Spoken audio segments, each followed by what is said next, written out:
మంత్రానికి ఆ పత్రికి మన శరీరంలో ఉండే ఒక అవయవానికి సంబంధం ఏంటంటే సుముఖాయ నమః మాచీపత్రం పూజయామి అంటాం. ఏదో పత్రి వేస్తాం. ఇప్పుడైతే సుముఖానికి మాచీపత్రికి సంబంధం ఏంటి? ఇంకో పత్రి పెట్టచ్చు కదా. సుముఖం అంటే అందమైన ముఖం. సుముఖం అంటే అందమైన ముఖం. ముఖానికి మాచీపత్రికి సంబంధం ఏంటయ్యా అంటే తిలకాలకం అంటే మచ్చలు లేని మొహం. మాచిపత్రి ఆకు వాసన చూసినా, తలలో పెట్టుకున్నా, రాసుకున్నా, తిన్నా శరీరం కాంతివంతంగా ఉంటది, ముఖం కాంతివంతంగా ఉంటది. సుముఖం మాచిపత్రి. లంబోదరాయ నమః బదరీపత్రం పూజయామి అంటాం. ఏం వేస్తామండి?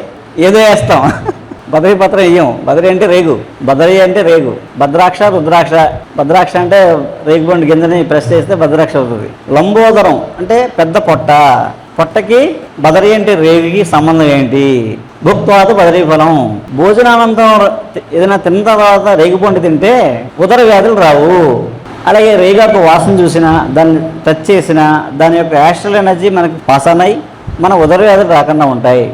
ఇలా 21 అంగాలకి 21 పత్రికి అంత రహస్యం ఉంది.